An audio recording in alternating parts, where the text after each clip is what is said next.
এইবাৰ আমাৰ চৰকাৰে দুটা আৰু ডাঙৰ আঁচনি লৈছে।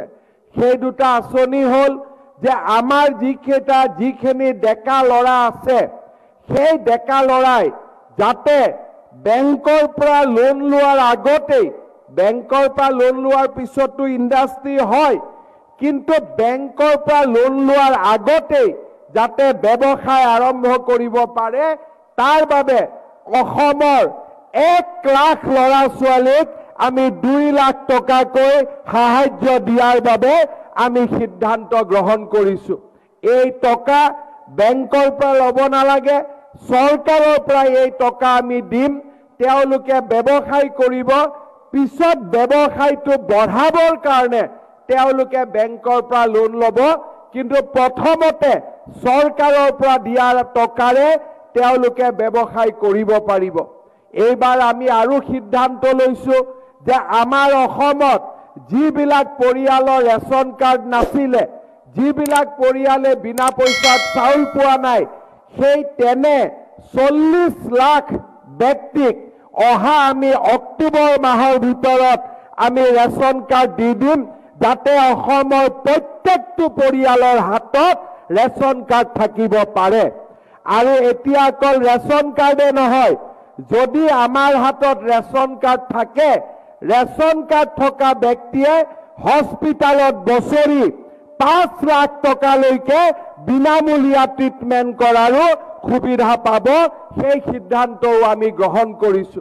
শ্ৰদ্ধাৰ ৰাইজ, আমাৰ আই মাতৃসকলৰ কাৰণে এইবাৰ আমি এটা ডাঙৰ আঁচনি হাতত ল'ব খুজিছো।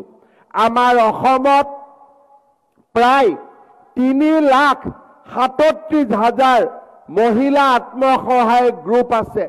এই মহিলা আত্মসহায়ক গ্ৰুপত প্ৰায় 40 লাখ মহিলা জড়িত হৈ আছে। এতিয়া আমি সিদ্ধান্ত লৈছো যে গ্ৰুপক আমি যি টকা পইচা দি আছিলো সেইটো চলি থাকিব, কিন্তু এই 40 লাখ মহিলাই নিজৰ ঘৰতে যাতে কিবা এটা সৰু ব্যৱসায় আৰম্ভ কৰিব পাৰে, তাৰ বাবে আত্মসহায়ক গোটৰ লগত জড়িত প্ৰতিগৰাকী মহিলাৰ বেংক একাউণ্টত আমি 10,000 টকাকৈ দিয়াৰ বাবে আমি সিদ্ধান্ত গ্ৰহণ কৰিছো। গ্ৰুপত যি পাম পাই থাকিম, কিন্তু গ্ৰুপত পোৱা টকাৰ উপৰিও আপোনালোকৰ বেংক একাউণ্ট নম্বৰ ল'ম আৰু আপোনালোকৰ বেংক একাউণ্টত আমি 10,000 টকাকৈ দিম, যাতে আপোনালোকে ব্যৱসায় আৰম্ভ কৰিব পাৰে।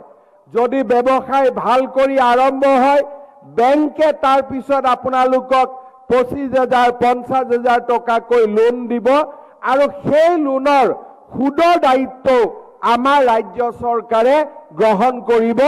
আপোনালোকে সুদ দিব নালাগে, মাত্ৰ মূলখিনি ঘূৰাই দিলে হ'ব। সুদ দিয়াৰ দায়িত্ব আমাৰ। অৰ্থাৎ প্ৰথমতে 10,000 টকা পাব।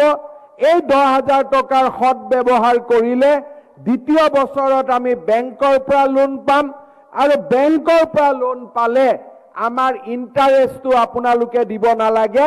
সেই ইণ্টাৰেষ্টটো আমাৰ ৰাজ্য চৰকাৰৰ ফালৰ পৰাই দিবৰ বাবে প্ৰচেষ্টা কৰা হ'ব।